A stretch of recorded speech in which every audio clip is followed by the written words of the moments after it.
Okay.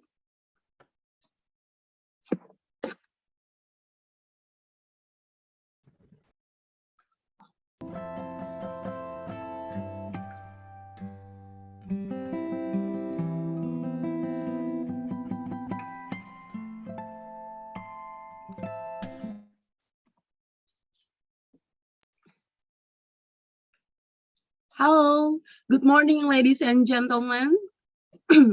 Please welcome to the 7th series of Indonesia Environmentals with theme How Youth Can Fight Fake News to Face Climate Change and Save Our Planet.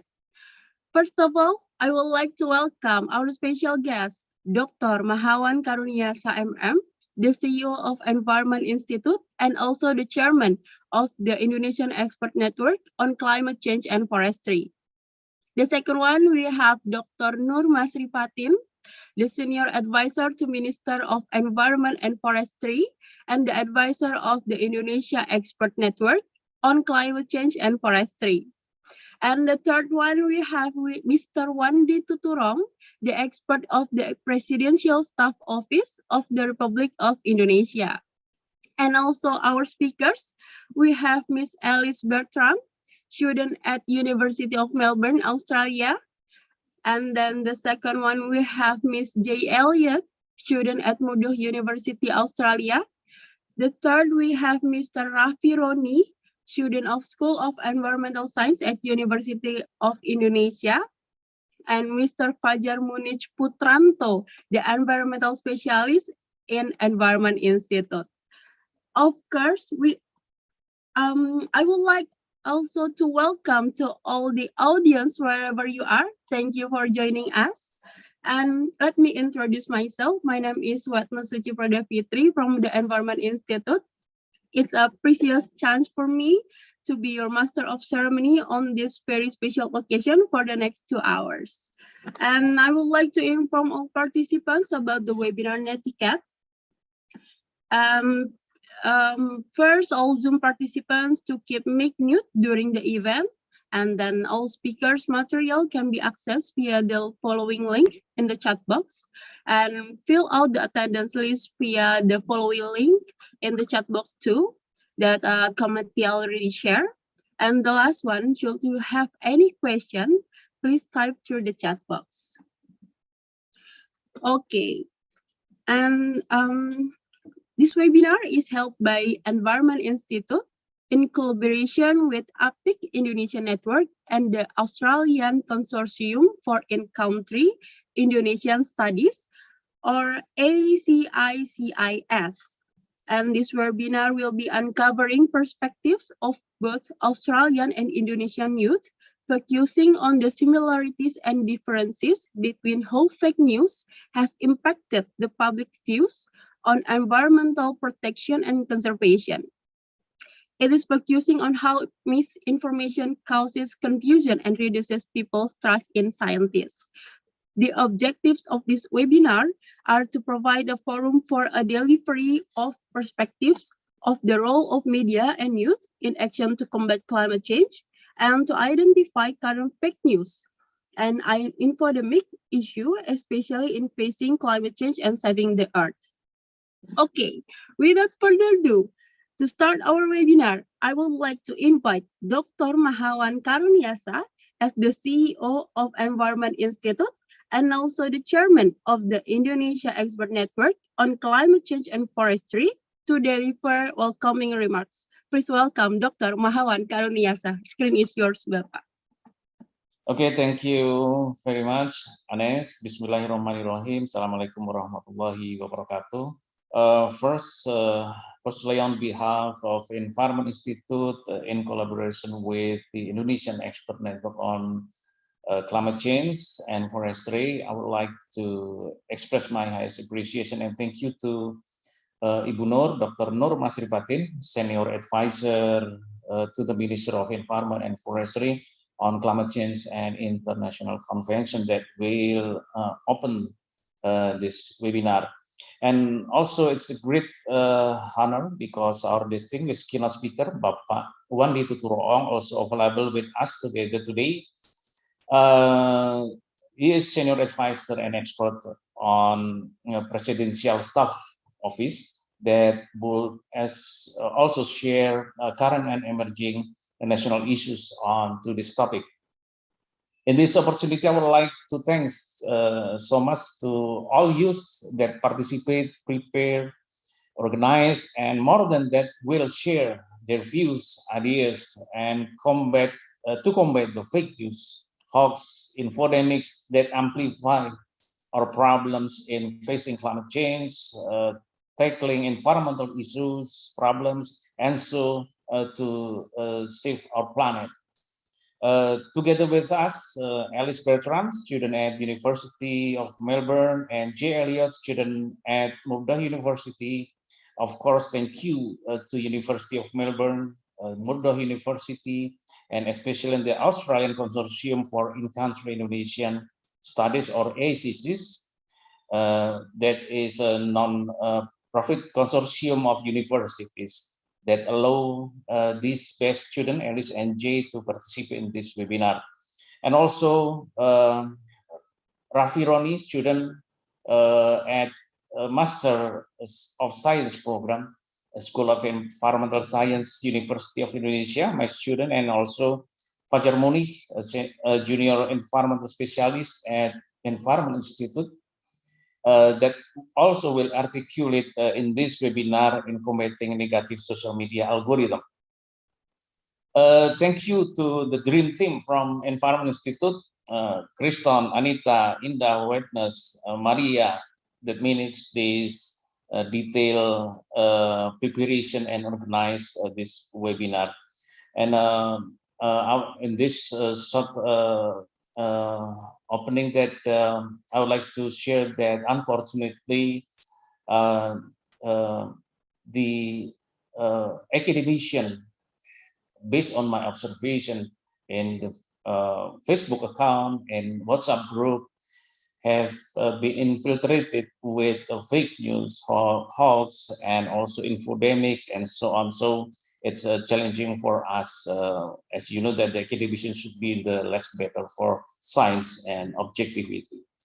Okay, thank you, guys, participants. With this, please welcome to Indonesia Environment Talks Series 7, and hoping this webinar will contribute on national and global effort to tackling climate change, to save our planet by developing positive social media algorithm and integrating social media business model that in line with global sustainability challenges. Thank you very much. Wassalamualaikum warahmatullahi wabarakatuh. Over to you, Anis. Thank you.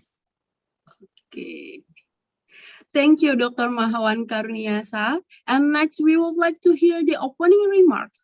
Please welcome Dr. Nur Masirpatin, the Senior Advisor to Minister of Environment and Forestry and the Advisor of the Indonesia Expert Network on Climate Change and Forestry. Dr. Nur Masirpatin, the screen is yours, Ibu. Thank you, Mbak Agnes.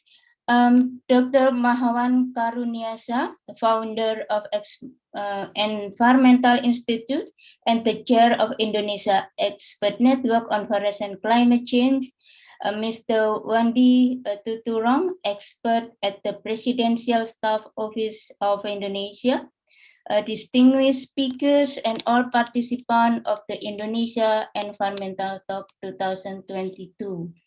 Assalamualaikum warahmatullahi wabarakatuh. Very good morning. First of all, let's praise God Almighty for His gracefulness and blessing, so we can gather this morning, although virtually, to discuss one of the central issues of humanity, that is climate change.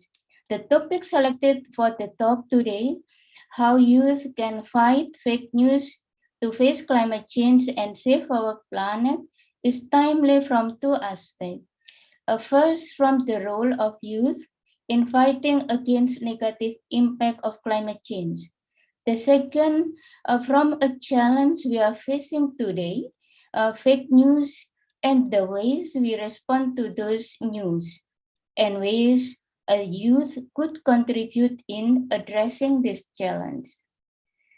Climate Change Convention and the Paris Agreement and the latest decision in UNFCCC processes, one of the COP26 decision, Glasgow Climate Pact recognizes the important role of youth and children in addressing and responding to climate change, including in the effort to progress towards the goals of the Paris Agreement.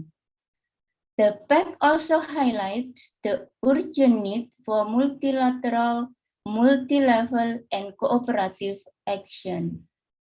The importance of international collaboration on innovative climate action is also recognized under the Glasgow Climate Pact, including technological advancement across all actors of society, including youth, of course, sectors and regions.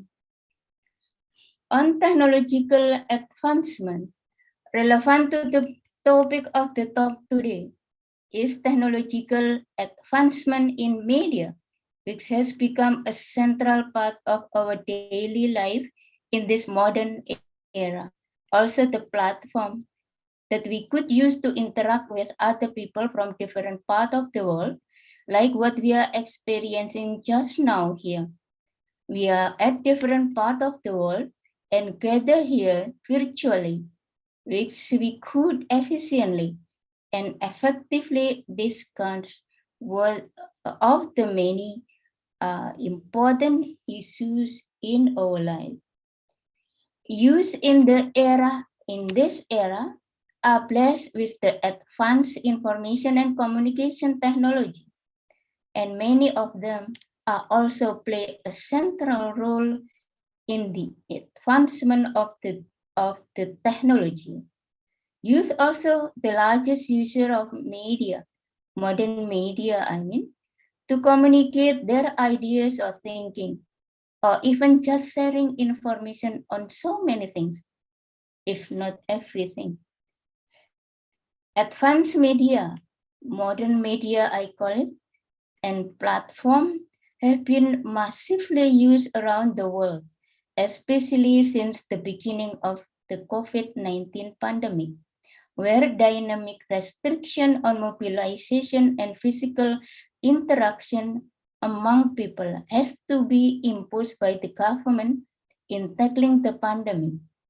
And not in exception, we know that advanced media and platform have also been used enormously in the UNFCCC processes since the beginning of the pandemic. Like almost everything in life, there are always bright and dark sides. Positive side of this rapid advancement in ICT has proven to contribute significantly in many aspects of life.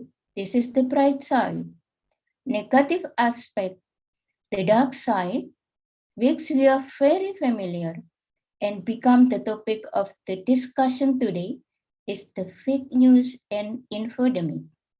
The fake news and infodemic have triggered a lot of negative impacts to personal life, social harmony, and even political impacts.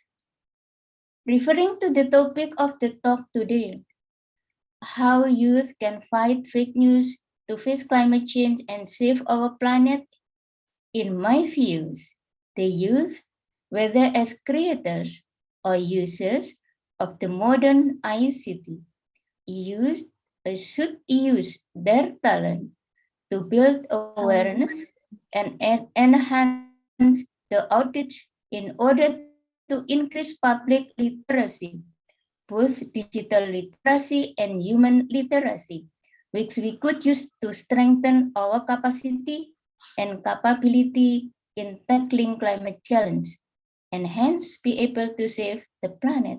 And saving planet means saving life of humanity. In closing, my expectation to the youth on the topic we discussed today, be the bright thinker and wise men and women, whether as creators or users of modern ICT. knowing what and how to do with the right context and timing to maximize the bright side of ICT and manage smartly the dark side of it. Thank you, and I wish the talk productive and all the best for you. Very good morning. Wassalamualaikum warahmatullahi wabarakatuh. Back to you, Bu Anes. Okay, thank you, Ibu Dr. Nurma Sripatin. And the next agenda is keynote speech. That will be delivered by Mr. Wandi Tuturong, expert of the Presidential Staff of the Republic of Indonesia. For Mr. Wandi, the screen is yours. Thank you, Anes. First of all, I would like to congratulate the Environment Institute, Pak Mahawan Karuniasa, thank you, Pak, and a number of organizations involved in this activity: University of Melbourne, Murdoch University, APIC Indonesia Network, CIS Study Indonesia, and also Ibu Nur Maripatin from Minister of Environmental and Forestry. I thank you all for your efforts and for being able to organize today's event that is very interesting and relevant for all of us. Dear participants, the topic we are discussing at this time is very important: how youth can fight fake news to face climate change and save our planet. In this regard, I would like to raise two big challenges at the same time that we are currently facing. The first is the issue of the disruptions of digital information technology, which produces a lot of fake news. And second, the challenge of climate change, both of which require fast action. The disruption of digital information technology that we face today cannot be separated from the very rapid development of the internet and social media. In this regard, let's take a moment to look at the latest data about the digital world in the world and Indonesia that I took from Hootsuite. By early 2021, and internet users worldwide had reached 4.66 billion people, or 59.5% of the total 7.83 billion population. Meanwhile, internet users in Indonesia have reached 202.6 million people, or 73.7% of the total 274.9 million population.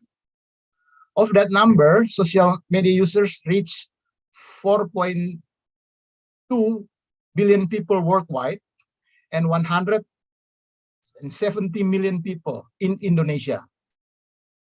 Looking at these figures, we can certainly conclude that our public sphere is greatly influenced by the internet, especially social media, which has become the fastest channel in distributing various forms of information. Not only fast, but also varied and massive. This is the true character of information in the digital era. Such character, on the one hand, brings great benefits for all of us, because who doesn't want to access a lot of information? However, on the other hand, the same character raises a new challenge, namely, how can we manage this information wisely? Dear participants, we in Indonesia who regularly use messenger platforms such as WhatsApp have known very well how difficult it was to sort out which is hoax and which is not during the 2019 presidential election. I believe this also happened in the context of elections in other countries. That is one of the negative impacts of the development of information technology. And that is one of the main challenges for public communication in the digital era. A healthy public sphere is our main challenge in today's digital era. Without a healthy public sphere, we cannot build democracy and civilization. It's hard to imagine that we can campaign on the urgency of climate change effectively if the public sphere is filled with negative and even misleading content. The second challenge we face today is global warming, climate change. We know that since late 19th century, carbon emissions due to industrialization and various modern human activities have increased the Earth's temperature by 1.18 degrees Celsius. This figure may seem small, but scientists have been able to show the impact is very serious. According to NASA, the highest warming has occurred in the last 40 years, especially in the last 7 years. The year 2016 and 2020 are the hottest. In the book, How to Avoid Climate Disaster, Bill Gates, citing scientists, said that without efforts to reduce carbon emission, the Earth's temperature will rise to 1.5 to 3 degrees Celsius in 2050.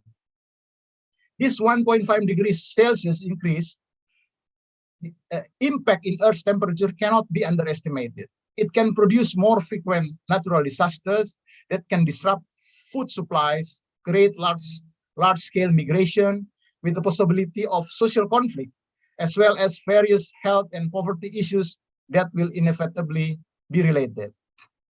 After Paris Agreement in 2015, Indonesia has expressed its commitment to participate in reducing 29% of carbon emissions by 2030.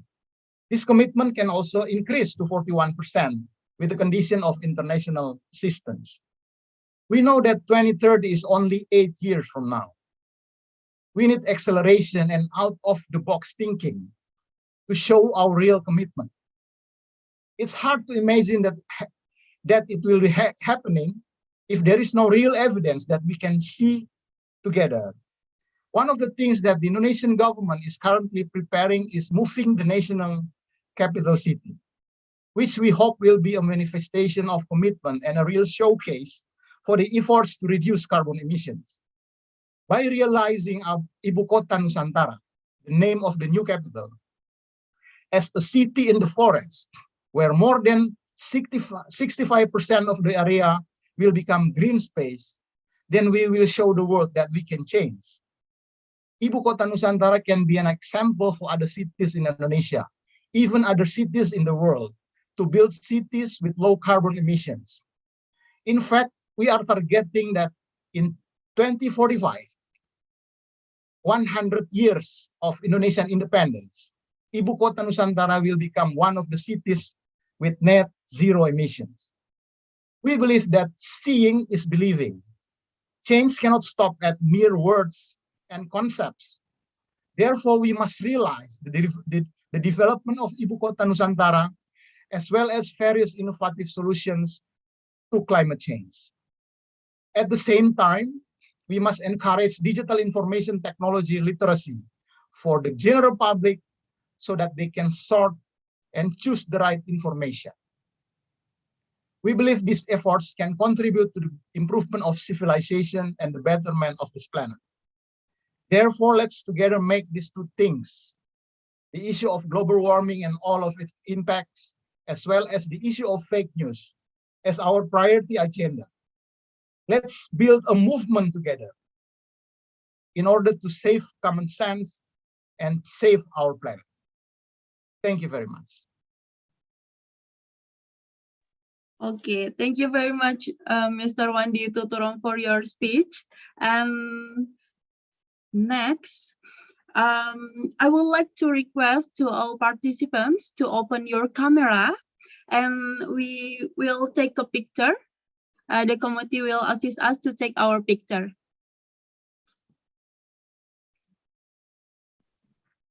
Okay, I will count 3 times. 1, 2, 3. And then the next page. 1, 2, 3. Third page.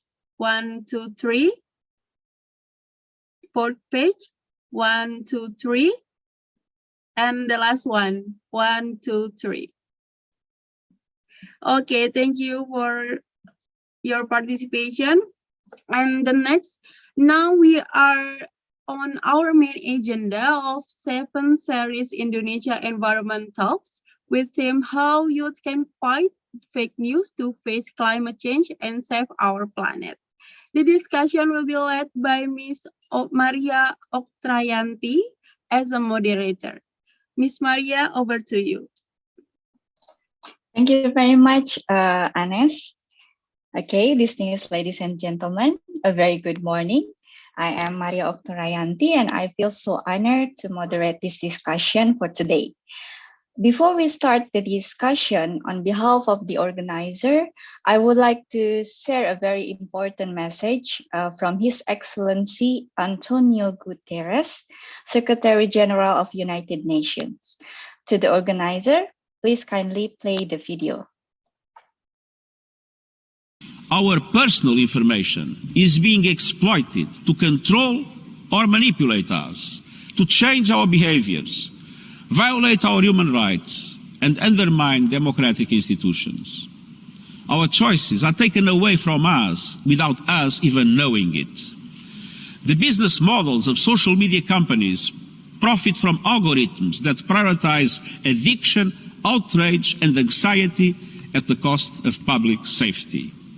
We need strong regulatory frameworks to change this business model.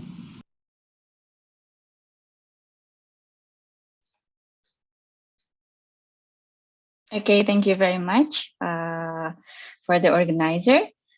Distinguished ladies and gentlemen, nowadays, with the result of evolving technology, our life began easier each day. Gaining information becomes so handy. The problem is, with evolution of information technology, with so many social media platforms, the spread of unfiltered misinformation or hoax or fake news also spike. According to research done by Georgia Fick in 2021, there were 1.8 billion fake news engagement on Facebook in 2020. And scarily, 56% of Facebook users who see fake news that align with their beliefs will not recognize that it is a fake news. It is so dangerous, especially when we talk or relate it with climate change issue, where the impact of fake news could increase the ignorance of the peoples, and this could be harmful to our planet. The information technology is supposed to play a vital role to educate peoples and share movement towards climate sustainability and ensuring our planet is healthy for generations to come. Distinguished ladies and gentlemen, today we have 4 inspiring speakers. We have here Miss Alice Bertram. Hello, Alice. Miss J. Elliott, and also Mr. Fajar Monique Putranto, and also Mr. Rafi Roni. They already joined with us to share how to cope with the escalation of fake news, especially related to climate change issue. It's very interesting that today we will talk not only on Indonesia perspective, but also we will talk on Australia perspective and how Indonesia and Australia can work together to share information and find solution to rapidly growing issue. Distinguished ladies and gentlemen, I welcoming you all to raise the questions to all the speakers and have a fruitful discussions.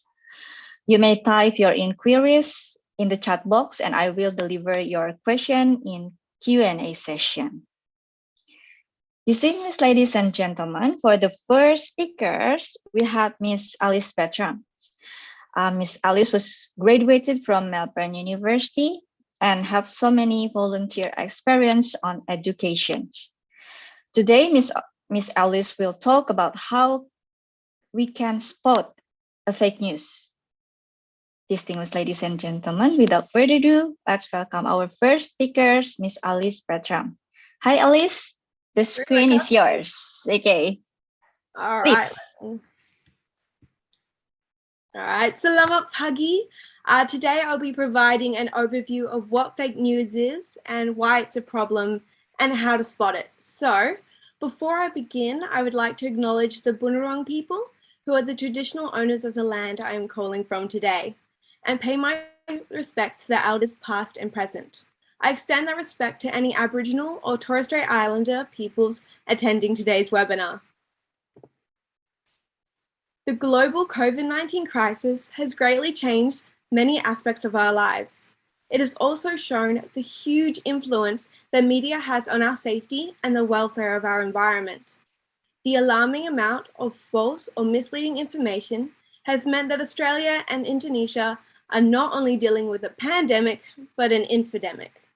An infodemic, defined by the World Health Organization, is too much information, including false or misleading information, in digital and physical environments during a disease outbreak.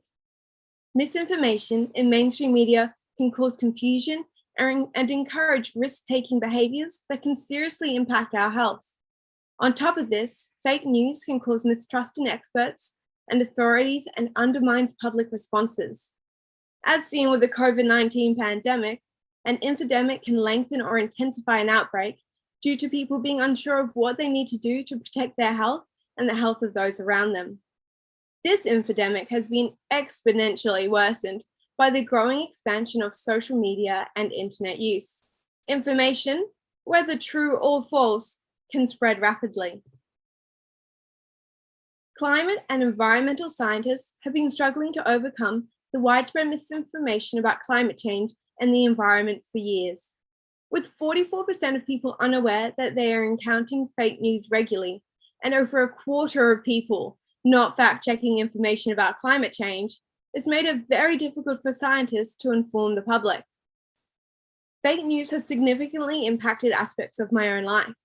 I've been called brainwashed and poorly educated by my grandfather for believing that climate change exists and that has resulted from human activity. My grandfather does not believe in climate change because of false and contradictory news that encourages him not to trust the world's top researchers and scientists. There are thousands of people who believe in the misinformation about climate change. This results in them not believing it exists or believing it is not caused by human activity. Both are equally harmful in the fight to save our planet. People will not change their behaviors if they do not believe or accept that there is a problem to begin with. The struggle that particularly climate scientists face in proving the existence and threat of climate change was well illustrated in the new Netflix movie, Don't Look Up. This movie is about how scientists are ridiculed and ignored when warning people about imminent danger. It is an allegory for climate change and how people with power are willfully avoiding acting on it. The movie illustrated the 5 main misinformations that cause the social rejection of science. 1, that we can't act unless the science is 100% certain. Science not being 100% is one of the main benefits of science. It makes it flexible based on the evidence and which way that evidence is going. There is overwhelming evidence that the Earth's climate is changing in dangerous ways because of human activity. Acting on it is still imperative, even if there are uncertainties with future predictions. Number 2, that the disturbing realities predicted by scientists are too difficult for the public to accept. Although it is stressful and scary to think about how our actions are impacting the health of the Earth, sharing knowledge is a way to fix big issues. A 2021 international study found that 80% of individuals are indeed willing to make changes in how they live and work to help reduce the effects of climate change. Governments and businesses properly informing people and not encouraging fake news or misinformation about the severity of climate change or our contribution to it is a vital way to create action amongst societies. Number 3, that technology will save us so we don't have to act. The belief that new technologies will fix our climate crisis so that we don't have to change our lifestyles, politics, and practices is incredibly hopeful. Research shows that that kind of technology is unlikely to come soon enough. And although technology can reduce our impact, it is not a single solution, and it requires individuals to be actively reducing their carbon contribution. Number 4, that our actions should align with our social identity group. We live in a politically polarized society. 56% of people are more likely to believe in fake news if it agrees with their political views. This is worrying, as confirmation bias means that people are likely to only believe in things that they agree with, which has clearly created many challenges for informing people about environmental damage. You need to be open to hearing information you don't agree with, specifically scientific information that has been researched, studied, peer-reviewed, and proven by reliable resources. Finally, the economy is the most valuable thing over crises predicted by science. It may be expensive to act on climate change, but doing nothing has significant cost. Climate change will destroy lives, lands, industries, species, ecosystems, and environments. Valuing the economy over environmental protection reminds me of a very important Native American proverb I learned as a child. When all the trees have been cut down, when all the animals have been hunted, when all the waters are polluted, when all the air is unsafe to breathe, only then will you discover you can't eat money. Misleading information is just as harmful as outright fake news.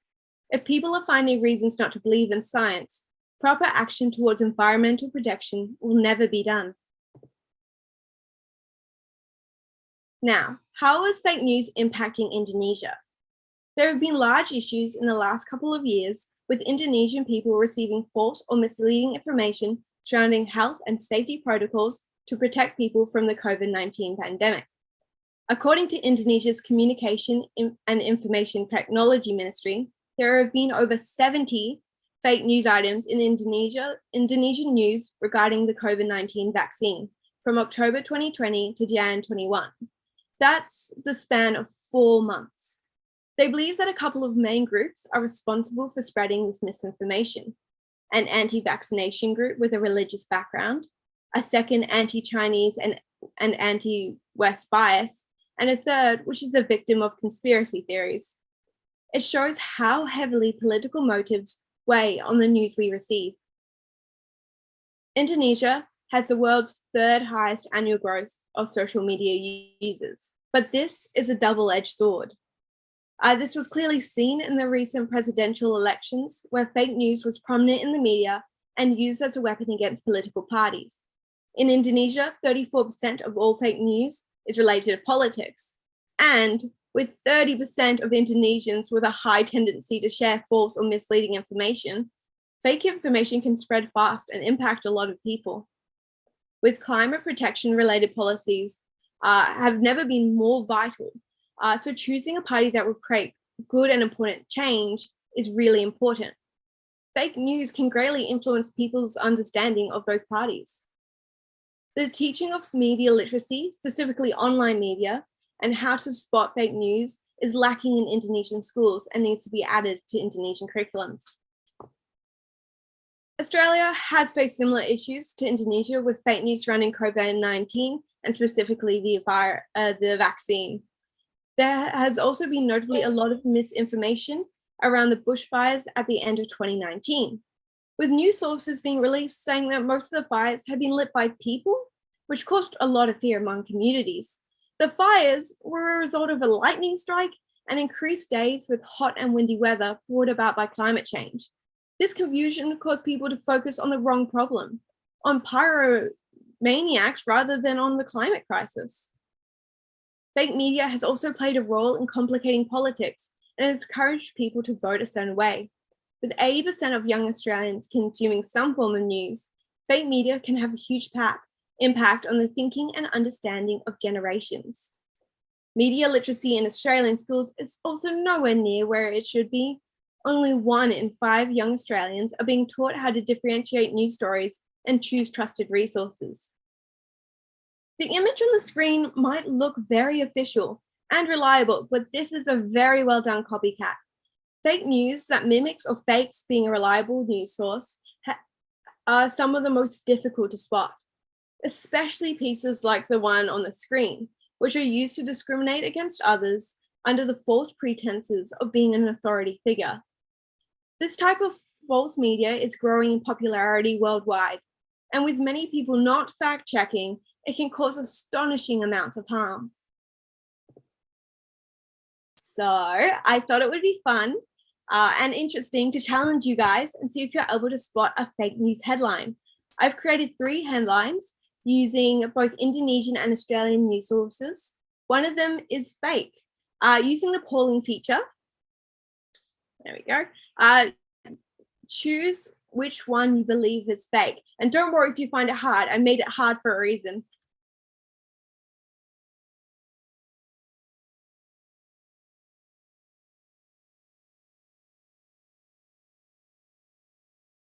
All right, we got some answers coming through. Perfect.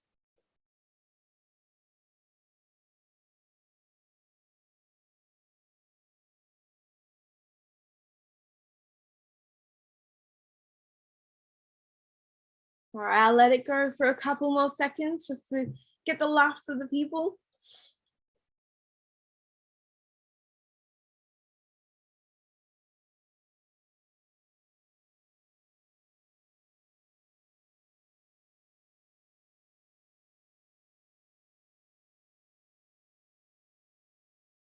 All right. All right, I'm gonna end the poll. Thank you. So those are the results. So unsurprisingly, a lot of you did pick number 2. Switching to jet fuel made from muscle plants could reduce carbon emissions by nearly 70% as the fake news. This is, you're right, that was the false headline. There we go. In another survey, only 15% of people could guess it. I think the moral of the story is don't trust news you read on Yahoo. All right. Now let's learn some basic steps that we can all do to make sure that we are conscious consumers of news and are only taking in the correct information.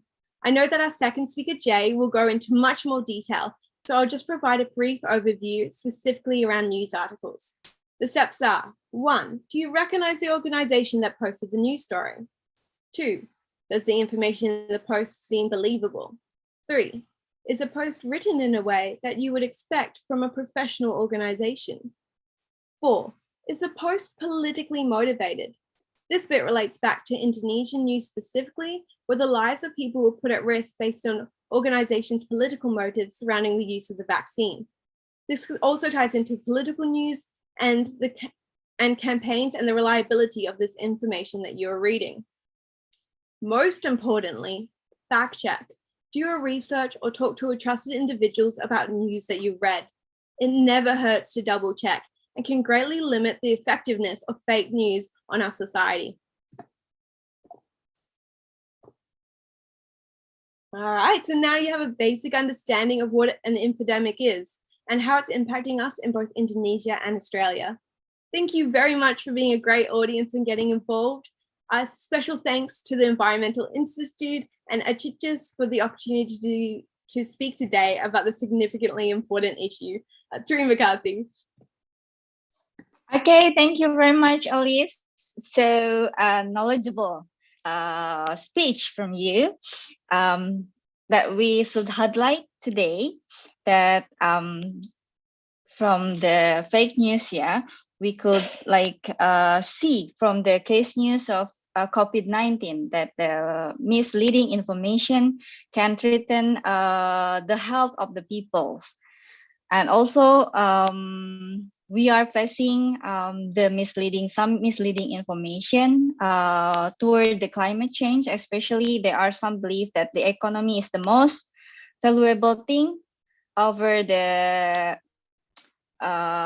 environment predicted by science, especially when facing with disturbing realities predicted by scientists. The tips from Alice, which need to be highlighted here, that when we get the information, we should check the source, the logical, and the motive, and the most important thing is always fact check. So we should double check the information. Thank you very much, Alice, and we will move forward to the second speakers. We have here Miss J. Elliott. Miss J is student of Murdoch University, and currently she also as an agriculture and nutritionist advisors. Ms. J will share with us on what we can do to dealing or to cope with the escalation of fake news. Without further ado, let's welcome Ms. J. Elliott. Hello, Jay. The screen is Selamat yours. pagi. Thank you. I'm just going to focus here on, I guess, the more physical side of things. While Alice has spoken about the fact that there's all this media and there's all these actions going on. And what I want to talk today about is it's not just the media, it's about how people act on a day-to-day basis. So when people watch the news, they then act. You know, when people are told they should be doing this, they then gonna go and do it. So I just want to share my screen with you guys and just go through my presentation. So it's really difficult in an age such as today. We sit here as young people, and when I say young people, Indonesia has a very vibrant young population, and so does Australia. So we very much share that. And it's just, I guess, understanding the absolute enormity of what we're facing. And it's often difficult to see head from tails to identify where we begin. So I thought, let's look at our own habits. So when we look in the media, like I said, we see something going on and we tend to imitate that in our lives. So then why not, if we are going to fight an infodemic, false news, fake news, arbitrary gossip, why not challenge this by changing the actions that we do in our own homes, in our communities? And that's a great place to tackle climate change, I think. So realistically, number one, we can look at food waste. You know, if we are looking at climate change, a huge factor of climate change is actually waste. Waste is leading to areas of our planet being significantly environmentally damaged. That affects lots of different components of our society. So we can eliminate food waste. We could buy less, waste less, save more. Things like consuming more raw produce over processed produce, it reduces packaging, transport costs, etc. So WWF estimates that a third of all food produced globally actually goes to waste for one reason or another. This can be in transport, on the shop floor, in our own farms, on the homes, etc. That's literally enough food to feed every undernutritioned person globally. Just imagine that. We could actually reduce or eliminate world hunger by just reducing our food waste. So food waste is not just a humanitarian issue, though. The inputs in the forms of labour, fertiliser, machinery hours, costs of all these different production factors, we could have savings there. We could save on landfill. These are all effects of climate change. As our population grows, and the estimate of population growth is enormous, absolutely enormous, this isn't going to be an issue that leaves us overnight. So pretty important that we start quite immediately. Number two is rethinking our transportation methods. So I know a lot of young people travel to and from their education, their work, and just getting together with friends. I know in Australia we have a lot of different options, We public transport is not as developed as Indonesia, but we're getting there. But we need to be smarter about this. We need to really look at how we can use sustainable transport options. They save you money, they improve your health and reduce our footprint. So by acting, we can show others that, you know, there is other options. Look at your transport options and see if they're green. Of course, a lot of people, and I know in Australia, this is really popular, especially with our really young kids at school. It's part of the curriculum to be educated and share that information about recycling, reusing, and rethinking. And that's about conscious purchasing. So not just about food, but about packaging and about goods that we may not necessarily need. We can think about where the item came from, how it was produced, whether it was ethically produced with smart labour and fair labour employment conditions. And after our use, where does that item go? So does it have a second or third or fourth consecutive use? And I think that's a fantastic education aspect right there. Number four, using clean energy. Clean energy is is actually a really exciting industry. It's so diverse. You know, we can build with clean energy, we can develop, we can use amazing new technology. There are so many aspects of clean energy that we can adopt. We just need to look at appropriate investment, global investment, government investment, and our own personal investment. So things like installing hot water systems is a really big thing in Australia.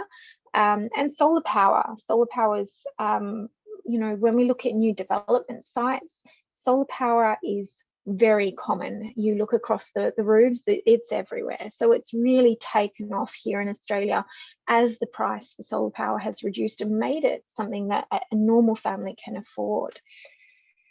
And I think number 5 is probably the one I'm the most passionate about, coming from this area, is democratic process, getting involved.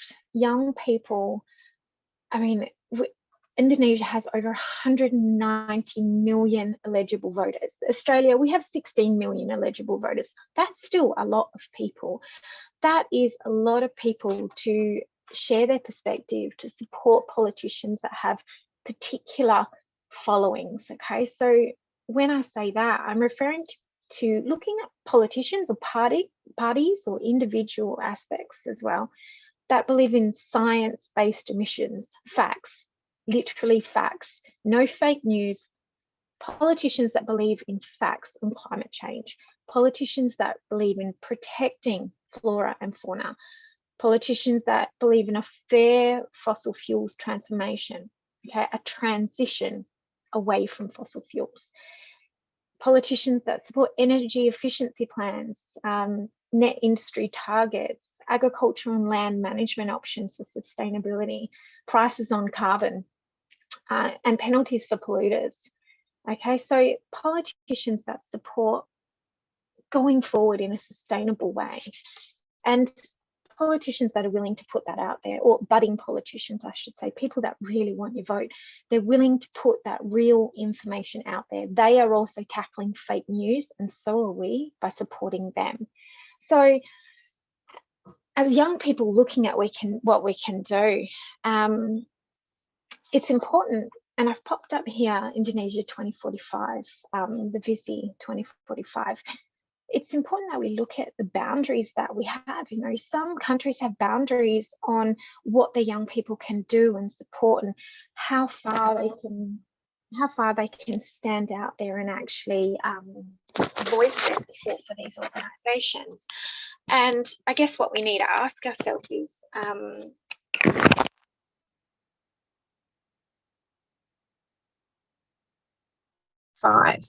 it's a really, really interesting process here. And I've shown here, Indonesia has really established what they would like to be supported going forward. And you can just have a look there. There's lots about sustainable economic policy. There's lots about equitable development. These are all actually based on the United Nations Global Development Goals. Okay, so we have 17 goals there, and some of them are quite a mouthful. So as young people, just have a look at these. You know, challenges 1 and 2 are related to challenge 16.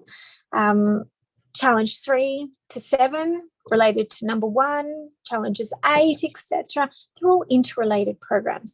So essentially, after we look at this and look at what our government is supporting, and Australia is supporting these development goals as well, it's about making some small changes. So these small changes are in fact very large changes. So I think the most important thing we can do is to get educated, right? Is to not just educate ourselves in day-to-day activities, you know, make those changes, change the way you live, save power, use energy efficiency options. But we can actually literally educate ourselves. I know in Australia this is a big thing. So once again, the Indonesian government has a thorough and dedicated education plan. Okay, and this is literally to enable our young people to increase their knowledge, fight these fake news aspects. So with education comes connection and sharing, networking, like-minded people. Okay, so point there, number 2, join that network, be involved. When we look at education, it doesn't, I know in Australia, we start very, very young. We start with our biodiversity and sustainability in the schoolyard at approximately 3 years old. So that's what we call a pre-kindy program. So we start very, very early. It forms part of our education packages for the entire 13 years of our education, essentially.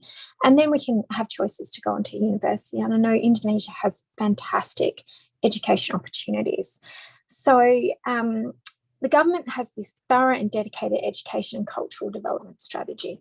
The government's ensuring there are plans in place to increase the education quality outcomes for everyone involved. Okay, so everyday people can get educated and tackle these fake news headlines. The quality of the education facilities, the access to these facilities and their specialists, their educators are so important in stomping down on fake news. They are so important in educating our society. So when we look at Indonesia's plans for educating its population, the government has thought of that. They've put these measures in place, funding, enormous amounts of funding to actually educate its population. Then we look at other things, so youth education opportunities. So both Alice and I both have the absolute privilege of partaking in a program called the IET2022 program. So this is a professional practicum program, and it's supported by Australia and Indonesia and has been since the late 90s. To date, over 5,000 students have participated in this cross-cultural program. This is an amazing youth education opportunity. We have had the privilege to really learn what happens in Indonesia, not just read headlines, not read these fake news, sometimes real news, biases, heuristic opinions. We have been able to literally look at what's been going on, and it's been a privilege and an eye-opener. So I think with that education and these opportunities, it really, I know for me personally, has really solidified that we need to be qualified. We need to educate our young people. We need to take part in these programs. And it's vital for our young people to actually do this. So one of the benefits of that as well is that we're going through this item called a green jobs revolution. So with the changes in industry and fighting this fake news and being involved in sustainability, we are educating, getting qualifications, partaking in networking. We are becoming the green jobs revolution. So these are young people that are choosing amazing careers to make sure that our planet is here for many, many moons to come. I think all of these by default, all of these options here by default and by our own actions actually challenge fake news. They challenge that fake media on climate change, on lowering our emission footprint by being part of this movement physically and also visualizing that. You know, a lot of us, we take photos and we put our TikToks up and we share information just via speaking to our neighbors, our friends, our family. This is challenging fake news. People learn from that as a physical aspect of learning. So I know personally this privilege of being able to speak and being able to participate in youth education programs, people look at me and say, wow, I can see what you're doing there. So I think the youth of Indonesia, the youth of Australia, if we can act, if we can educate, if we can be qualified and get into the greens jobs, I think we are directly working to save our planet and providing a beacon of hope to other nations that essentially will support their youth doing that same action. Thank you very much.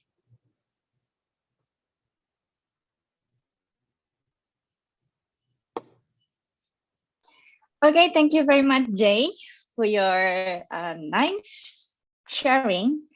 The thing that we could highlight here is we have to be more considerate on our daily choices, and especially for young generations. Jay stressed out here that as young generation we should educate ourselves, get involved, participate in the democratic process. It will be the key to also involve in the climate change movement. Okay, thank you very much, Jay. So we will move forward to the third speaker. We have here Mr. Rafi Roni. Currently, Mr. Rafi is taking master degree in School of Environmental Science of the University of Indonesia. Mr. Rafi currently also play a role as head of Disaster Risk Reduction Center at the University of Indonesia. Today, Mr. Rafi will talk about how to mitigate infodemic. Without further ado, let's welcome Mr. Rafi. Hello, Rafi, the screen is yours. Right, thank you very much, Ms. Maria. Feel free to interrupt me while I'm in the middle of the speech. My only concern today for my presentation is that my internet connection seems to be a bit unstable since morning, so I do apologize if my internet cuts off in the middle of the presentation. Right. First of all, thank you very much, esteemed ladies and gentlemen, esteemed speaker, as well as everyone who participates in this webinar. My name is Rafi. I'll be sharing just a little bit of a brief overview about how we should better ourselves and prepare ourselves or create a better resilience on mitigating what we call as an infodemic. Ms. Maria has kindly introduced myself, so I'll kindly skip this part of the slide. So when we talk about infodemic, Ms. Elise has actually kindly defined to us what is an infodemic. But before we delve into a bit more about how the infodemic happens, we have to take a look at how it is actually defined. First of all, the term infodemic has been popularized by when the Director General of the World Health Organization said that we're not just fighting an epidemic, we're fighting an infodemic. That was said on the Munich Security Conference on 15 February 2020. So if you look it up in the dictionary, you would found that Cambridge Dictionary actually defined it as a situation in which a lot of false information is being spread in a way that is harmful. Usually in the contemporary era today, we are so desperate. Usually back then, we were so desperate for information because it can decide what we can do, what we are going to do forward. But nowadays, we are experiencing what we call as an overload of information. And I think that also is harmful in a way that is not only affecting our physical health, but also our mental health as well. So according to a researcher by the name of Eisenbach, there is an ongoing scientific field that is emerging in the field of health studies called infodemiology, or the study of determinants and the distribution of health information and misinformation. And with that, before we categorize infodemic, we would like to remind you that there is actually two types of misleading information. That is categorized by the will or by the intention of how the information is being spread. Number one is misinformation, where there is no sense or no intent at all to deceive the people that is being led for misinformation. That is usually, an accidental typo, that is a satire or a clickbait or sensational headlines. But in the other hand, disinformation is misleading information that has a specific intent to deceive, like for political purposes, manipulated like deepfakes, that is, or for example, taken out of context. And these are the ones that are very, very dangerous. Don't get me wrong, misinformation is also very dangerous for our society, but those disinformation that is blended within those pool of information is the more harmful one, so to speak. Right. So, but before we get into the infodemic itself, this is open for debate, of course. Feel free to have your entitled own opinion. But by the definition of a disaster, the UN Disaster Risk Reduction actually defined it as a serious disruption to the functioning of a society or on a scale due to hazardous events interacting with conditions of exposure. And the International Federation, Red Cross, and present societies actually define disasters as serious disruptions to the functioning of a community that exceeds its capacity to cope with using its own resources. So this is, of course, open to debate. Do you define infodemic as a disaster? Well, for me, infodemic is already a disaster happening in lots of countries. Like, for example, in Indonesia, infodemic has successfully misled a lot of people into thinking otherwise. Therefore, because it causes harm and disruption to the functioning of the society, I think it can already be defined as a disaster. But if you still feel that it's still a threat, not a disaster, feel free to define it within your own logical framework or systemic thinking. Right. So if we look at the infodemic itself, many would question, okay, so there's a proliferation, there's a massive ongoing flow of information, but the question is, how did this happen? Well, according to Eisenbach, his self-proclaimed as the father of infodemiology, he said that although the term infodemiology was coined in 2002, that's at least almost 20 years ago, the concerns over infodemic or outbreaks of misinformation are almost as old as the World Wide Web itself. So since the internet era has started, misinformation has always been proliferating each and every corner of the internet.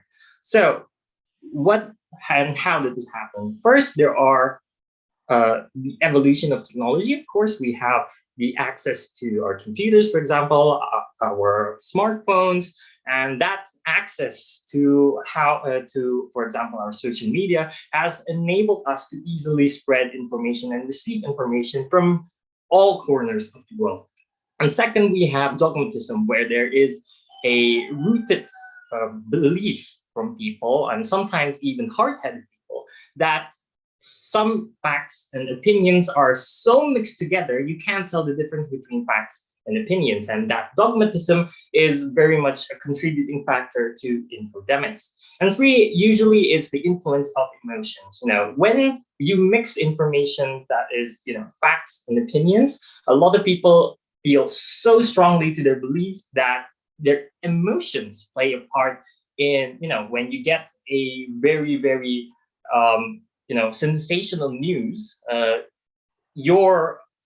usually some people's immediate reaction is to share the news with other people. So that, euphoria or the momentum of, sharing information without filtering it before is also a cause of the infodemic. And finally, the different experiences and partial perspectives and beliefs that, with hard-headed people, that they are so rooted in their beliefs that they believe that what they're saying is the one and single and only truth. So to better illustrate this, if you have ever heard about the story of the elephant and the blind man, there's a story about how several blind men was asked to describe the items that were in front of them, and they can describe it or guess what it is. So the blind man started, touching parts of the elephant. One person touched the ear of the elephant and say, oh, this is a very rugged structure. I believe it's a carpet. One person touched, the foot of the elephant, for example, and, this part is really cylinder and hard. I think it's a tree. And one person touched the tusk of the elephant and say, oh, this part is very sharp, so it's a sphere. Or this part is very hard, it's a wall. This part is very hard, is very rope-like, so it must be a rope. So these different perspectives, different experiences actually contribute to what we call as an infodemic, since a lot of people have different perspective and they want to voice their own opinions, not knowing that the whole truth, it was an elephant, not a wall, not a spear, not a carpet, not a snake, nor a rope, nor a wall, nor anything else. It's an elephant. And that's the objective truth that a lot of people are hard to accept. Right. So if you look at how information proliferates over time, how information is being spread, back then, we usually have a determined or a few sources where information can be spread, like, for example, through newspapers or through television. And these stations that, broadcast information are doing what we call as, reviewing, peer reviewing, to make sure that the information that they have received are not, hoaxes, fake news, misleading, or anything else of the sort. So there is a review and, a filter before they are given to the people. But nowadays, with the access to your smartphone, to your desktop, to the access of social media, you can just share information with the click of a button. You can just say, today, Jakarta is so hot, for example, and then just post it, not knowing that usually today is, above average, for example, or lower than average in the temperature. But because this one person is entitled to their opinions, and a lot of people believe that it's a fact, a lot of people will be, yeah, Jakarta is so hot today. Some people might even exaggerate, oh yeah, it's really hotter. It's hotter than the rest of the planet, for example. Now, that is how information proliferation can get very, very, and I mean this, very dangerous. So we have here a misinformation matrix about how there are 7 types of misinformation. The first is satire. The second is false connection. The third is misleading content. The fourth is just false content. The fifth is imposter content. The sixth is manipulated content. And the seventh, finally, is fabricated content.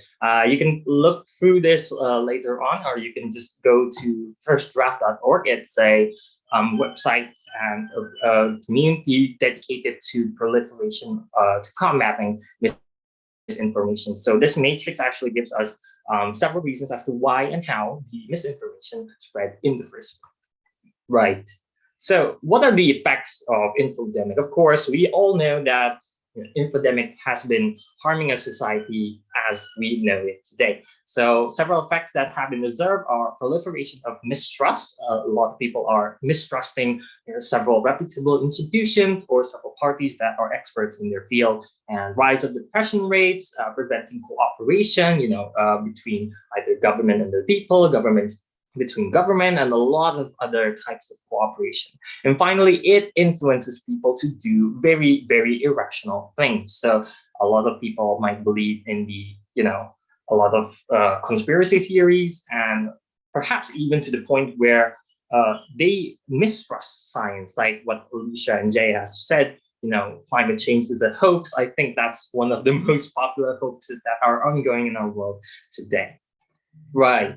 So, in disaster management, or managing disasters, it actually causes a lot of confusion, and it actually can cause a risk-taking behaviors that can harm the health. Mistrust in health authorities undermines public health response. This just basically makes a problem within a problem. So, for example, we have a pandemic, and then the misinformation about COVID-19 has been proliferating each and every one. If you look at your smartphone and you open social media, it's not going to be hard to find fake news. And that has exponentially, make it harder for people to get a proper and healthy response to the COVID-19 pandemic. And this is very, very harmful to our society.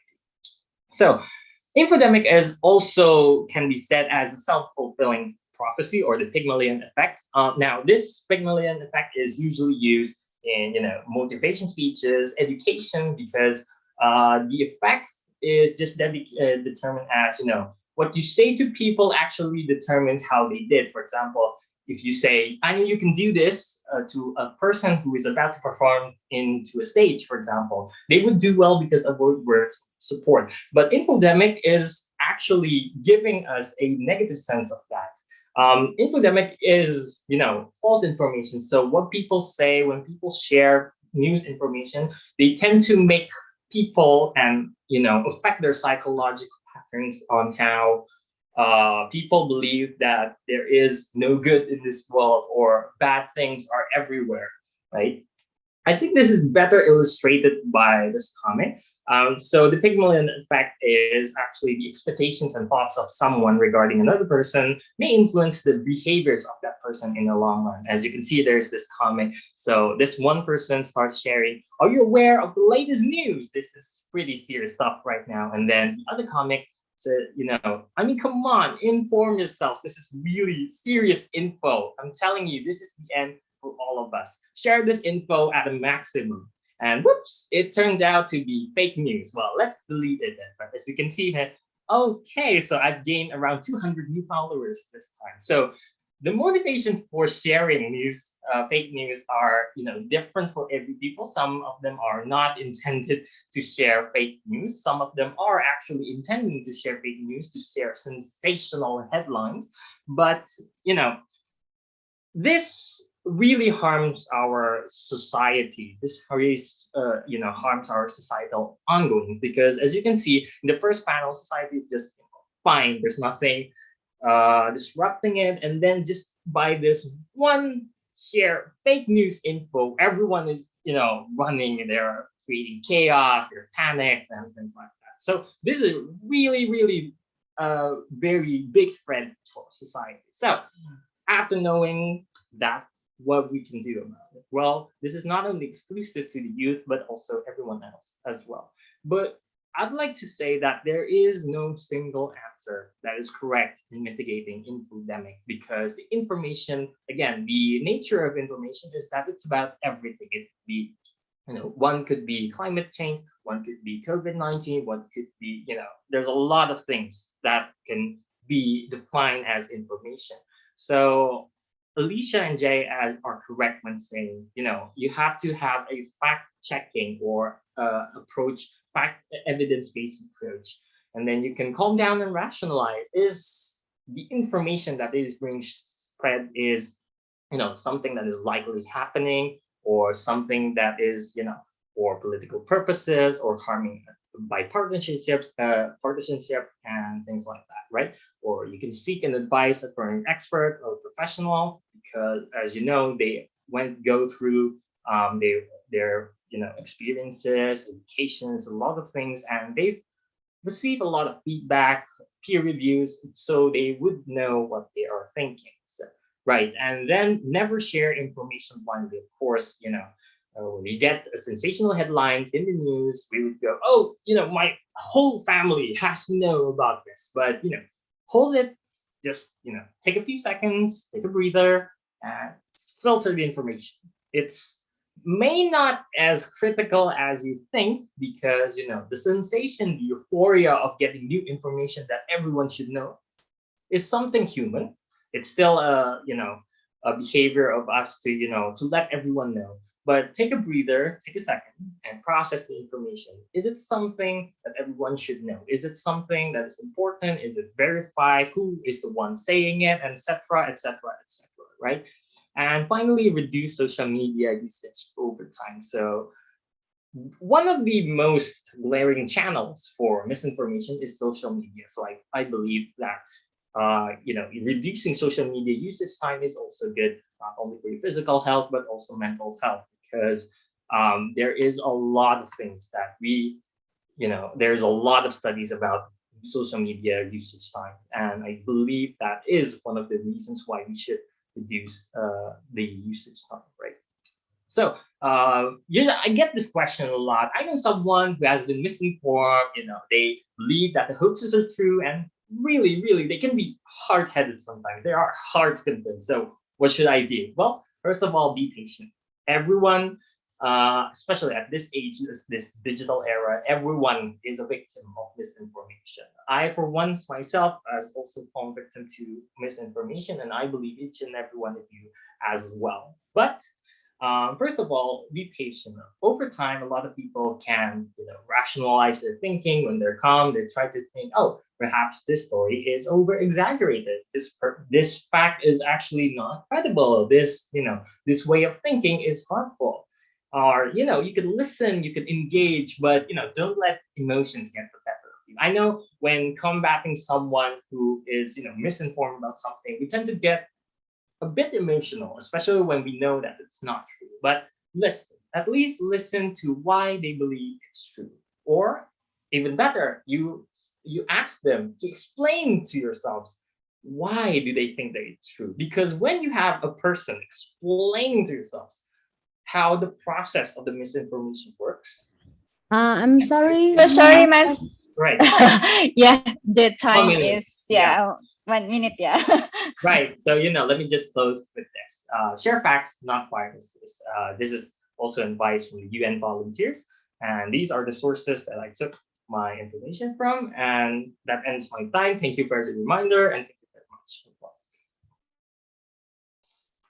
Okay, thank you very much, Mas Rafi, for your amazing sharing for today. That Mas Rafi has highlighted how the misleading information can be have a bad effect, especially rising depression. it's quite dangerous. And then also, as the previous speakers mentioned, we should fact check, and also the information that we gain, we should ensure that we gain the information comprehensively, not only for a single perspective. Okay, thank you very much, Mas Rafi, and we will move forward to the last speaker, the fourth speaker, Mr. Fajar Munik Putranto. Mr. Fajar was graduated from IPB University and have a lot of experiences on waste processing management, and also financial and investment. Today, Mr. Fajar will share with us on developing atomic habit for validating information. Without further ado, let's welcome our fourth speaker, Mr. Fajar. The screen is yours. Thank you, Mbak Maria, and good morning for all the audience, and also good afternoon for the audience from Australia. I'm happy to speak in this webinar, have a chance to be speakers with the amazing previous speakers from Alice, Jay, and also Mas Rafi had delivered a very comprehensive presentation before. So here I'm just completing a little puzzle for concluding how we are going to fight the fake news, especially for the climate change. I'm just to make sure, have you seen my slides full screen? Not yet, Mas. Yeah. Let me... Full screen. Yeah, okay. Okay. So yeah. It's perfect. Yeah, it's good. So raising this term, this atomic habit, I'm sure that most of you have heard this term that is written by James Clear. The book Atomic Habit is currently the bestsellers in every bookstore. And I found this very interesting because the atomic habit asks us to reflect ourselves. How to face something, how to tackle something, and especially for this session, we would like to validating information for every news, of very hoax news and fake news. So I hope this will be interesting. And I would like to start with a quote from Carl Jung, the psychologist that is mentioned in the book of the Atomic Habit. Until you make the unconscious conscious, it will direct your life and you will call it fate. So I think this quote is also concluding what has Jay and Alice and Ravi said before, because something, maybe we are consciously believe something and we will blame something that unconscious things will call it a fate, but actually it comes to ourselves again. How to wake up this unconscious belief to make it conscious? We have to realize, we have to be conscious with everything we read, with everything we do in our life. So let's take a look back for the next slide. So little things have big impact. I know everybody knows this, but let me give an example. So if we have the plane directing to the destination, it's straightforward. it will arrive in the destination safely. But just a little bit, just 1 degree of the direction, it will make the plane will not safe under this state arrival. So this is very interesting. The atomic habit, the things that we maybe will not realize, it will affect everything for ourselves and also the people around us. I'm going to illustrate a bit about how we believe in something with this iceberg. So we know that the tip of the iceberg is the small one, but as we look down below the sea, there is the thing, the root of all the problems. So we refer to the hierarchy of information. The first one is the data, and all the data will compile into information, and we process those information into our beliefs. And because we believe in something, we act something, we do something, and do something regularly, it will become the habits. But in this disruptive era, we know a lot of things that disrupt everything we read. So maybe most of this have been raised by previous speakers, the public figure opinions, the clickbaits. The clickbaits is frustrating, you know, you find that interesting, you click and the news is very different with the picture on the thumbnail. And also friend status, maybe you see that the status is very interesting, it will influence you. And also the likes count, even the likes count will also influence your think about the news. And also the forwarded messages. I think in Indonesia, the forwarded messages is very much, we receive a lot of forwarded messages and tweets, and also the hashtag. This kind of thing, the single data, it can be influenced by everything we read every day. So this disruptive data, we will come to information, and we need to have the filtering mechanism. So this filtering mechanism is the habits that we need to develop from now on to fight the fake news. So I think the government's regulation and also everything to help the filtering mechanism, it will come back to ourselves, how we filter all of this scattered data and information. So because I'm currently practicing in the waste processing and technology, so I'm going to give an example in waste management.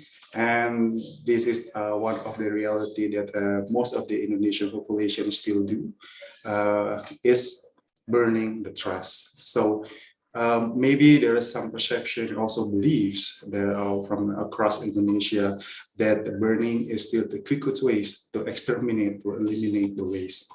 But if we are not have the knowledge of burning trash, actually we need to get set back for a minute, and we need to think. The black clouds looks terrible. I can't breathe well, and my head is getting dizzy when I breathe that black clouds. How does this impact the living health? So when we do not know the information, when we see this, actually because not much people have access to information. So we need again to ask ourselves, we need to follow our heart. Is this the good thing to exterminate garbage, to exterminate trash?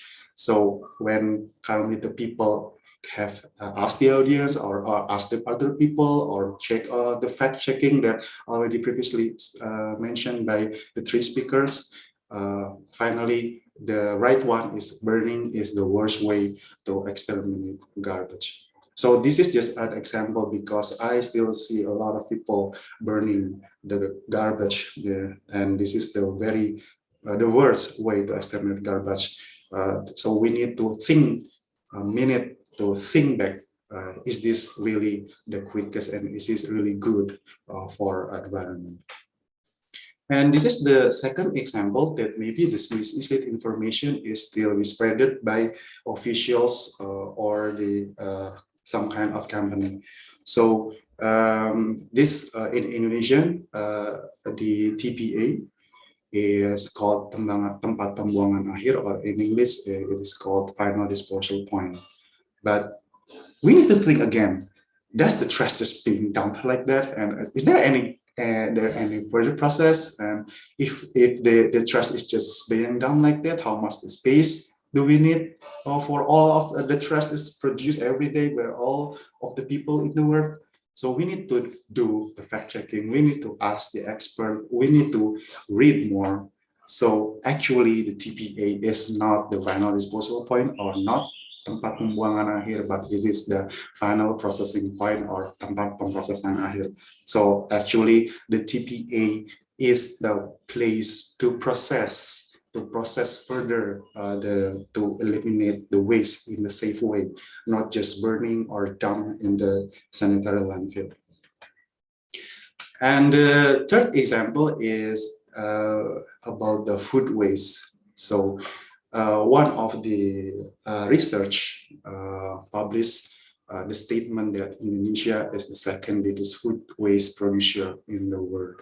So maybe for Indonesian people, we need to also to think. I rarely see people just leaving their foods when we go to the food store and also the restaurant. I think most of the people is eat all the food. But if I go to many traditional market in Indonesia, because Indonesia still have a lot of traditional market, we see a lot of fresh vegetables and fruits. And I see the waste is coming from the cuts from the fresh and agriculture products. So is it categorized really as a food waste? So actually the cuts from the fresh agriculture product that we see in the traditional market is categorized as the food loss, because it is defined as the loss in distribution process and the production process. Indonesia is the agriculture supply chain is very depending on the fresh product. So until the product received in our table in the kitchen, it's still fresh. It is different with other countries that most of them are already packed in the packaging. So there is a definition from the food loss and also the food waste. This definition will also make we need to challenge the statement about the Indonesia the second biggest food waste producer in the world. So this kind of three examples that we see every day, we need to have to look back again to think how to receive the information and also to spread the information. So I'm going jumping to the conclusion with because yes, all of the speakers have raised the very straightforward things and action to do. So I'm just gonna wrap it out a bit about the conclusion. We need to be an open-minded person. I mean, if we receive the news, we can receive news from everyone. I mean, because we think that the news is fake from this person and we don't want to interact with that person again, but still we need to maintain our relationship with all friends and colleagues, but still we need to be open-minded when we receive the fake news or receive the hoax and we think that it is hoax. We can fact-checking first, and also we can tell them politely that I think that is misleading information that we need to straighten about the information. We can be an open-minded to everyone. I mean, even if we think something it is wrong, I mean, we read something, we think this is true, and some people remind us that is the false information, we can receive their opinion, and we still can do the fact-checking, and we can still gather with all the friends and also colleagues. And also fact-checking is the repetitive action that we need to do. So we need to check the source, every information, we need to check the source. And I think because I do this every time with all the stories and also the updates from the feed news, I always choose this to use the flag or not interested in certain topics or source of news and source of information. So when I think, oh, this information is too much or this is very misleading. I know by not fact checking, this is very, very misleading because it will have disadvantage for the world. So I will tagging the word, the news, just flag with the not interested. So the news is not coming through again through my phone. And this one is also have been raised by Mas Rafi. Don't get easily forward messages. And I just want to stressing the butterfly effect. Maybe most of you have heard the butterfly effect. So just one little information or one little things you forward to others, it will have the big impact for others. So this is the butterfly effect is very important. So we need to very conscious, very careful for everything we say and everything we send through the message. And always look for the supporting references. So it is the same, like we check the source. We need to read more, read and read again, because yeah, maybe Indonesia is one of the very low in literacy. So we need to read more everything that we find that is the suitable references. And also we need to gather around with the specialists and also the expert that could guide us to have the very beneficial information. And the last one is we need to think the reasoning. So yeah, maybe because a lot of trusted sites have also maybe at some point, a chance, they also share the false and the fake news. Every time we see the reference, every time we need to think the reasoning. So it will come back to us again as a person, as a human living. As we receive all the information, we need to always think listening. We have to be a critical thinking. If we see some references from one side and also the references from other side, we need to find the silver lining. Also, we need to think the connecting the dots. Is it reasonable or not? Is it have the good benefit or the bad benefit for us? So I think because brain and the heart is the gift to everybody. Everybody has a brain and heart. I think we need to always do the reasoning things for everything.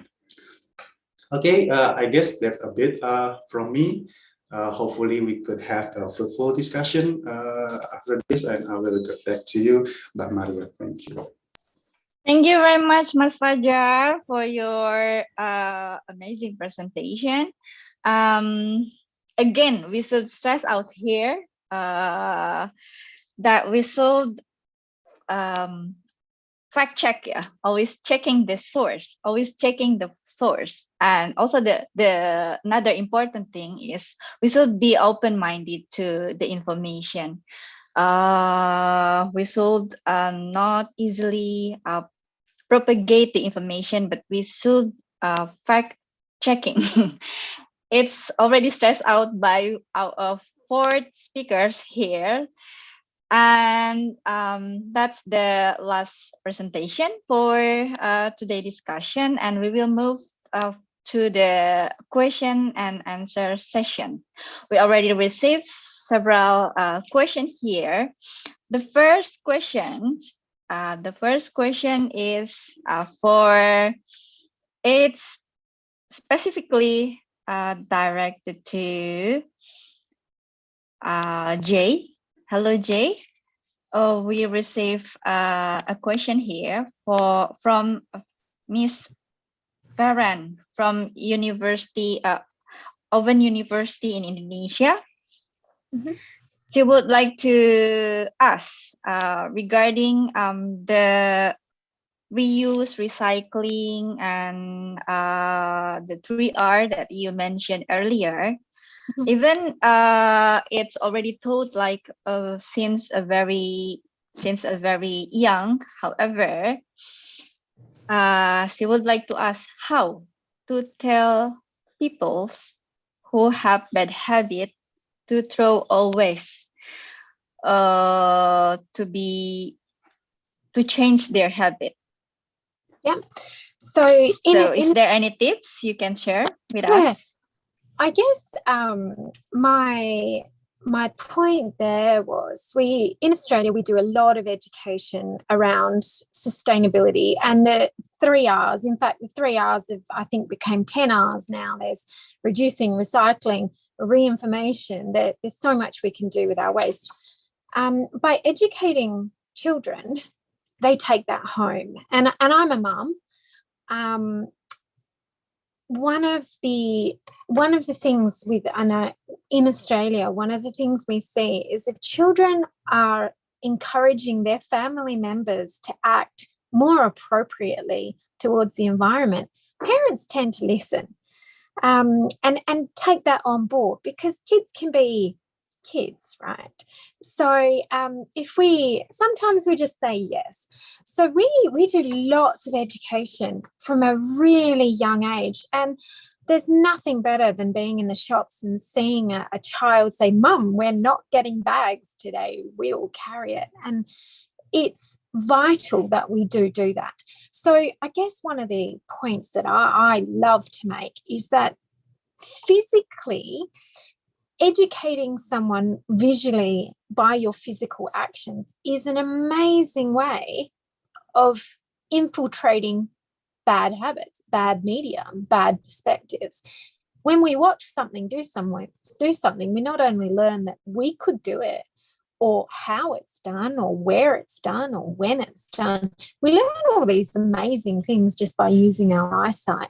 And so it's great when we see children doing that. And I for one, I see a lot of children on a daily basis, hundreds of kids. And it's magical when children are the ones telling parents and adults in general how it should be done. And I think that's brilliant. So my tip is let them educate them, let them be part of that system. Yeah, interesting. Thank you so much, Jay. So we should trust out here that education is the key. Education since a very young age, and also the most important thing is by physically action by ourselves, so we can show how to people surround us. Okay, that's the first question. We will move to the second question. For the second questions, we have Mr. Iwan. I think this question is to all the speakers for today's. What are the message from youth to academic society which have been infiltrated by fake news? Okay, so maybe we can start from Elise. Yeah, no problem. So just to get on the same page, the question's asking what kind of news youth have received that is different to academic. Is that along? Yeah. All right. I think youth tend to use social media a lot more than older generations, so we're exposed to lots of really quick short clips. And I've got a really great example of TikTok. I don't know if that's as popular as it in Australia as it is in Indonesia, but you get like a 30-second clip with information in it. And a while back there was a video that said NASA was originally created to explore the oceans, but ever since then they've been trying to get us off the planet, which is entirely false. NASA's just about space, but over 2 million young people believe that was fact and that it was true, and it was shared and spread, and it really picked up a lot of popularity. And I think that's kind of the worrying aspect of it, is that kids aren't taught how to differentiate true news from fake news, and then they keep constantly getting more and more little bits of information. A lot of the time can be wrong, rather than doing research or going through books or academic study. I think they're exposed to a lot more fake news in the long run, and therefore it's very damaging over the years as people grow up and mature, because they're taking that fake news with you. Thank you so much, Alice, for your enlightened answer. So we will move forward to Mas Rafi. Right. I think from what I believe and what I experience is that the universities and academic societies in general. I know several people who held doctor and professor titles and have been believe in misinformation. I do believe that it's a concern, very much a big threat to our society, especially when experts are the ones that are spreading misinformation.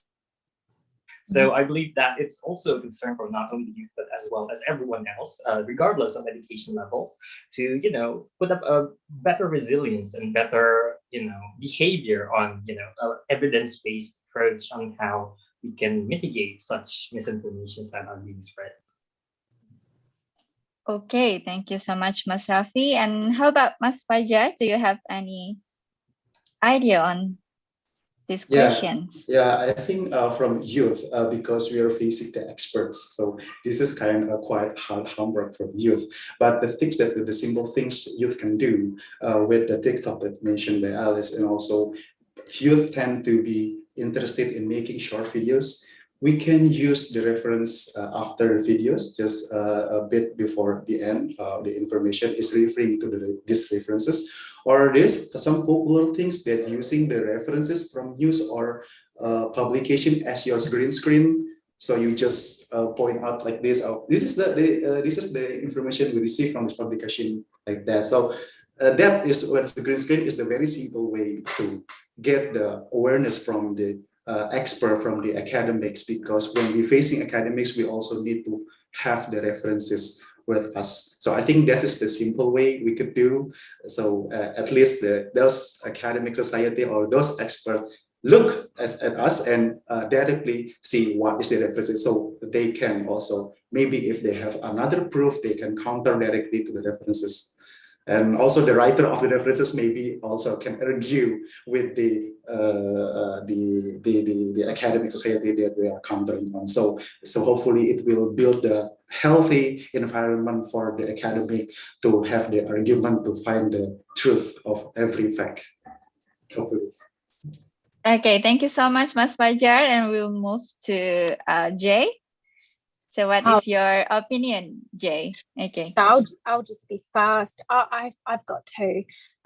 In terms of academics, including government, is youth work fast, very fast. The media is fast. The way we share and join our information, we're very fast. So I've been on both ends, and I can say academics don't work as fast as youth, neither do governments. So let us speed it up for you.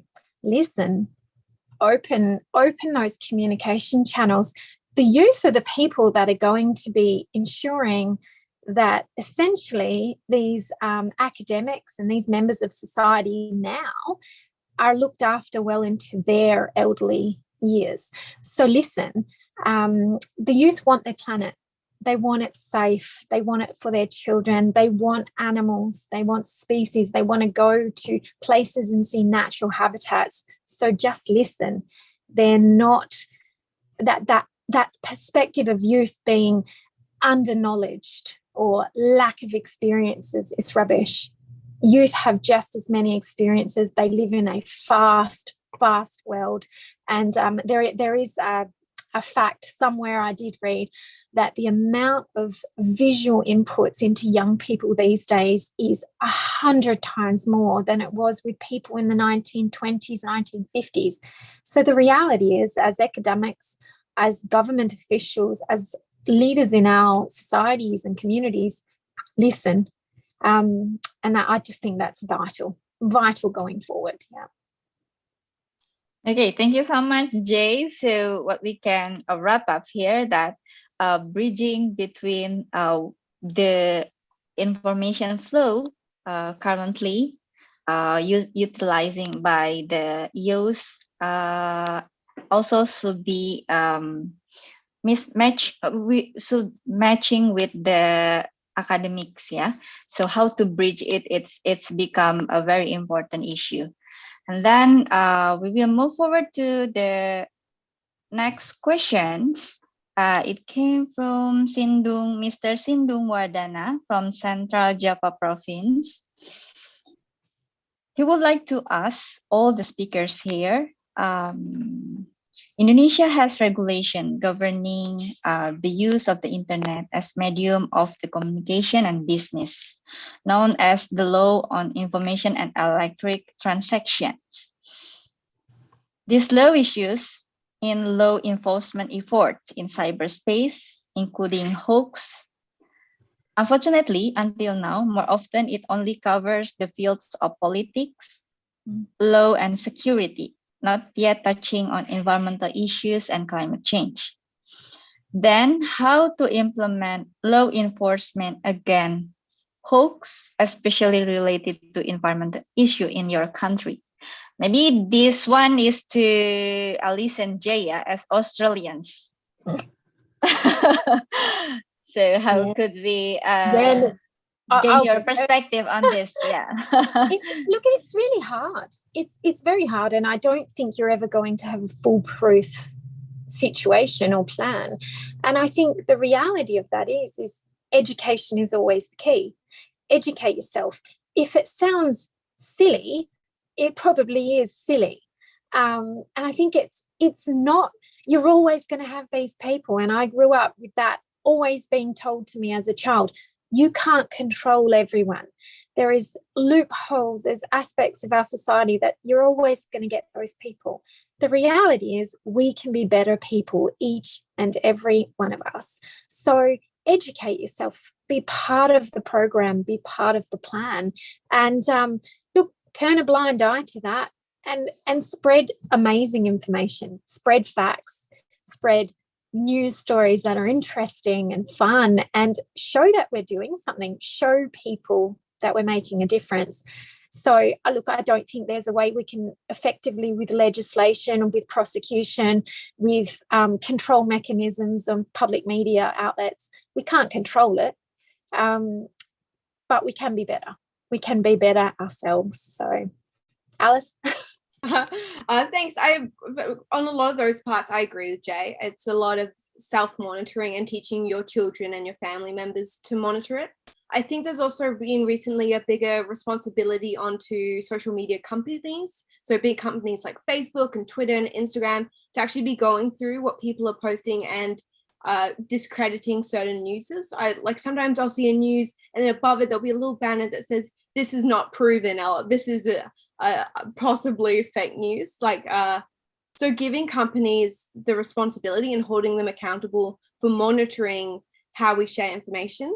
It is a very difficult thing, and bots aren't perfect, but I think making sure that when we are exposing such young children to social media, that we are making sure it's as honest as possible and trying to keep the truth at the utmost priority, which I think is really important for these companies too, to make sure they're maintaining that. And that's really an international thing. Yes, I really think governments, it's too hard. It's really going to fall down to the individual and the company. Okay. We don't have any choice, that we ourselves should be part of the action. Okay, but even though the Mr. Sindung Wardana want to hear about the perspective from Australia, however, I think it's also important to hear from our citizens' perspective as well. So how about Mas Rafi? Maybe you can go first. Thank you, Ms. Maria. But I think when talking about regulations, it's a tricky thing since I'm not an expert on the law myself. But when it comes to environmental issues and when it comes to digital communication, it's tricky. A lot of people use the medium as a way to spread information about a lot of things, not only about environment, but also about not only politics, but also it's still a lot of things. And if it's regarding environments, I don't think there is one single channel that can help.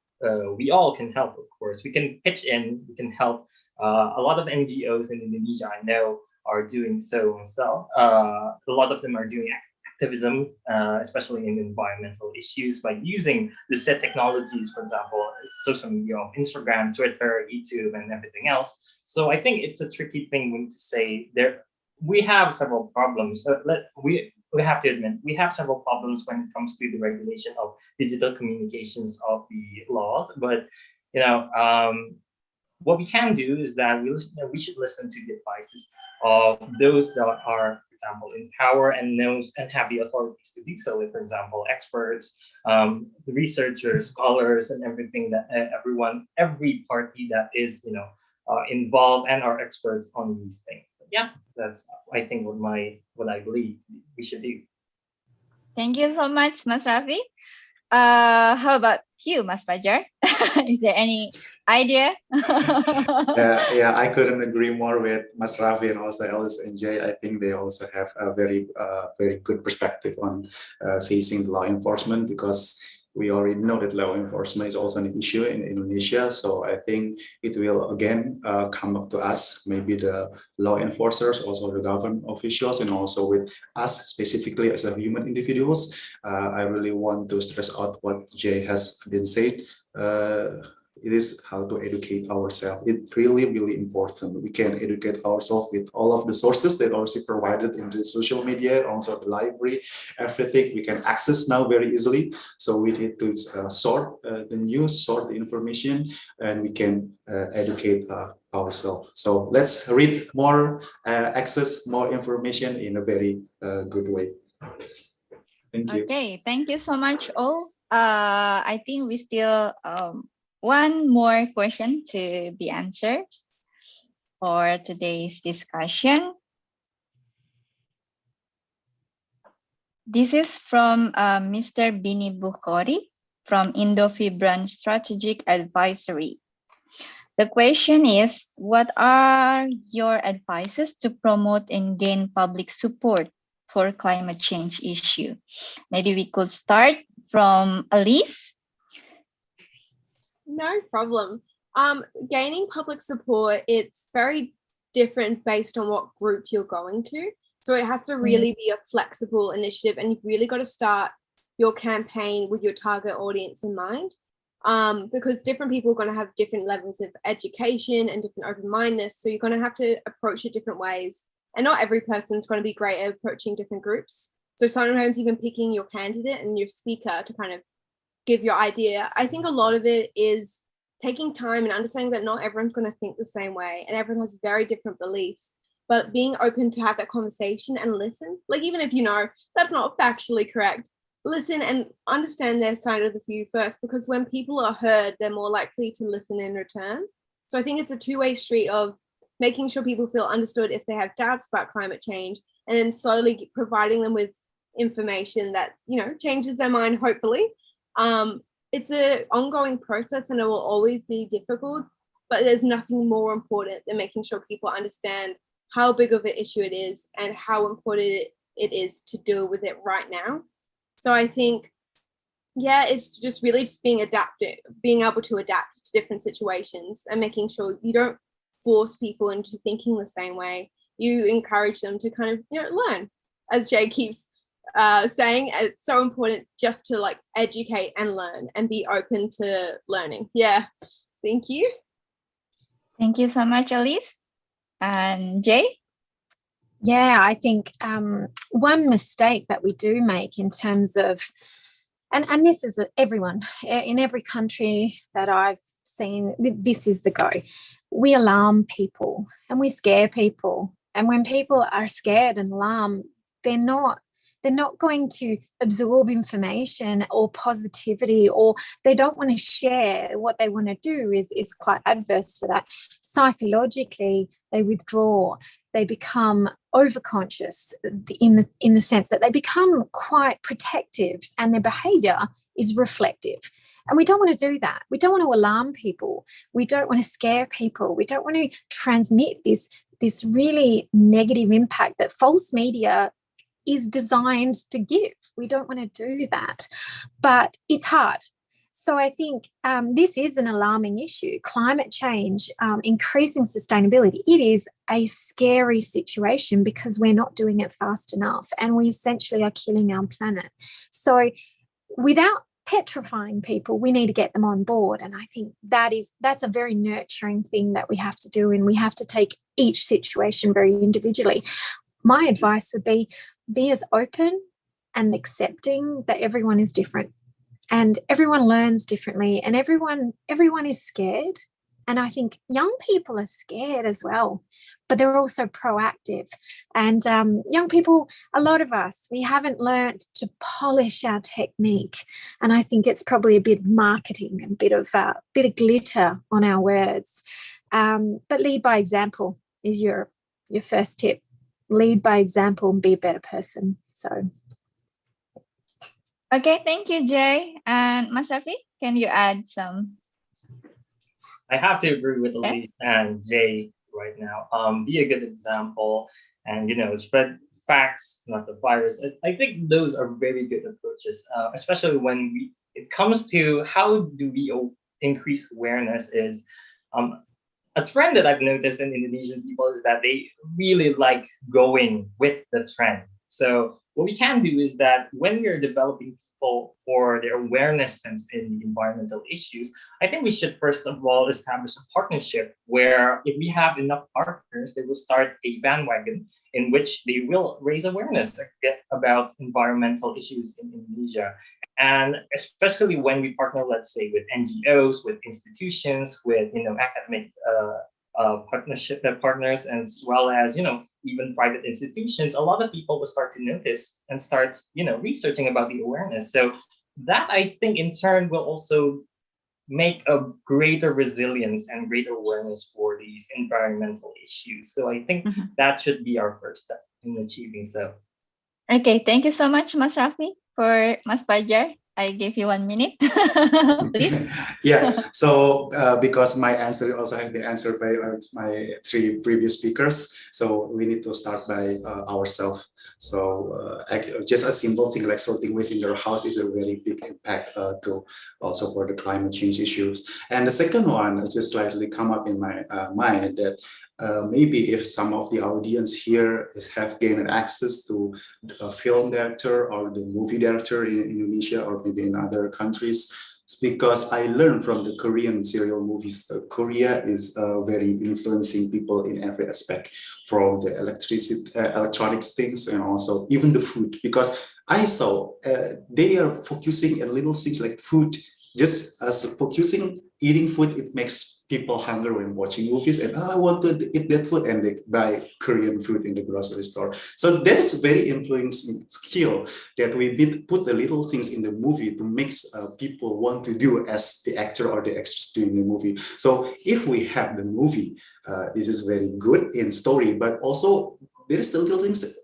I have 2 trash bins here. So this is for the dry waste and this is for the wet waste or the organic waste. Just showing that they're throwing in the separate trash bin. I think it's a very simple and good idea to influence people with a very broad and very, the proliferation that Mas Rafi said his session. So I think it will be effective, I guess. Yeah. Thank you so much, Mas Fajar. So maybe we can wrap up the discussion. First is the key point here is educate ourselves and also be open-minded and be physically participated on the climate change issue. Okay, distinguished ladies and gentlemen, although there are so many things that still we want to digging in related to combating fake news on climate change issue, unfortunately, due to the time constraints, we have to finish the discussion for today. On behalf of the organizer, I would like to thank you for all the speakers for your knowledgeable and valuable talk today. Hopefully it could contribute positively for the movement of climate sustainability, especially toward healthy planet for generation to come. Again, thank you very much. Thank you, Alice, Jay, Mas Fajar, and Mas Rafi. I will hand over this webinar to Miss Anes as Master of Ceremony. Miss Anes, the screen is yours.